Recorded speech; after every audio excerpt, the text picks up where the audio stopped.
पाकिस्तान अफगानिस्तान विवाद, अफगानिस्तान पर पाकिस्तानी हमला, 36 मौतें, भारत का कड़ा बयान और पाकिस्तान का पुराना आरोप। दक्षिण एशिया में एक और मोर्चा गरमा गया है। पाकिस्तान और अफगानिस्तान के बीच ताजा घटना क्या है? 28 और 29 जून की रात पाकिस्तान ने अफगानिस्तान के पूर्वी प्रांतों पख्तिया, पख्तिगा और कुनार में हवाई हमले किए। अफगान विदेश मंत्रालय के अनुसार इन हमलों में 36 नागरिक मारे गए, जिनमें महिलाएं और बच्चे शामिल है। 163 लोग घायल हुए, 3 घर पूरी तरह बर्बाद हुए। पाकिस्तान का दावा है कि उसने आतंकी ठिकानों को निशाना बनाया है और इस ऑपरेशन में 25 से 26 आतंकवादी मारे, जो जमात उल अहरात और तहरीक तालिबान पाकिस्तान यानी टीटीपी से जुड़े थे। यह संघर्ष शुरू कैसे हुआ? इससे पहले कराची के रेंजर्स मुख्यालय पर एक हमला हुआ था, जिसमें 3 पाकिस्तानी सैनिक और 3 हमलावर मारे गए। प्रतिबंधित संगठन जमात उल अहरात ने इसकी जिम्मेदारी ली। पाकिस्तानी सुरक्षा बलों के अनुसार पकड़े गए एक घायल हमलावर ने बताया कि उसकी योजना अफगानिस्तान में बनी थी। इसके जवाब में पाकिस्तान ने ऑपरेशन गजल हिल हक के तहत यह हवाई हमले किए।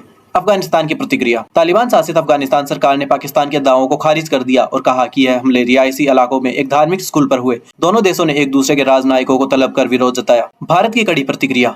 भारत ने इन हमलों की कड़ी शब्दों में निंदा की। विदेश मंत्रालय के प्रवक्ता रणधीर जायसवाल ने कहा, पाकिस्तान का यह कृत्य खुला आक्रमण है और अफगानिस्तान की संप्रभुता पर सीधा हमला है। यह क्षेत्रीय शांति और स्थिरता के लिए सीधा खतरा है। भारत ने आगे कहा, यह पाकिस्तान के लापरवाह व्यवहार के लगातार पैटर्न को दर्शाता है और अपनी आंतरिक नाकामियों को सीमा पार हिंसा के जरिए बाहर निकालने की एक असफल कोशिश है। भारत ने पीड़ित अफगान परिवारों के प्रति संवेदना व्यक्त की और अफगानिस्तान की संप्रभुता और क्षेत्रीय अखंडता के लिए अपने अटूट समर्थन को दोहराया। अब सबसे दिलचस्प मोड़, पाकिस्तान का भारत पर पुराना आरोप। यह एक बात समझनी जरूरी है, पाकिस्तान सालों से एक ही पैटर्न दोहराता आया है। जब भी टीटीपी जैसे आतंकी संगठन पाकिस्तान में हमले करते हैं, इस्लामाबाद इसका सीधा आरोप भारत पर मढ़ देता है। मई महीने में संयुक्त राष्ट्र में पाकिस्तान की राजनयिक साइमा सलीम ने कहा था, भारत राज्य प्रायोजित आतंकवाद चला रहा है। उन्होंने दावा किया कि टीटीपी, बलूचिस्तान लिबरेशन आर्मी और मजीद ब्रिगेड जैसे संगठन भारत के आतंकवादी प्रॉक्सी है, जो बाहरी मदद से चल रहे हैं। पाकिस्तान सरकार और सेना टीटीपी को 2024 से फितना अल ख्वाइज नाम देती है और इसे भारतीय प्रॉक्सी बताती है।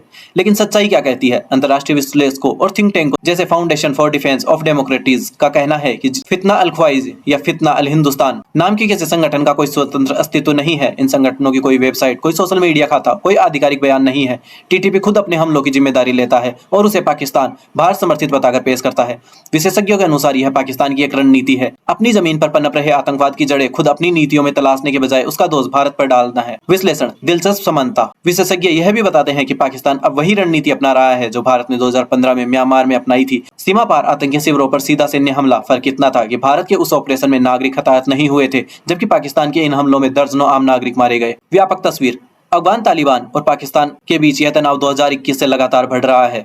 फरवरी 2026 में पाकिस्तान ने ऑपरेशन गजल हिल हक शुरू किया था। मार्च में काबुल के एक नशा मुक्ति केंद्र पर हमले का आरोप भी पाकिस्तान पर लगा था, जिसमें कथित तौर पर 400 से ज्यादा मौतें हुई थी। पाकिस्तान अपने ही पड़ोसी देश पर हमला कर रहा है और जब सवाल उठते हैं तो जवाबदेही से बचने के लिए भारत की तरफ इशारा करता है। यह रणनीति नई नहीं, लेकिन हर बार दोहराई जाती है। भारत का रुख स्पष्ट है, संप्रभुता का सम्मान, नागरिकों की सुरक्षा और क्षेत्रीय शांति।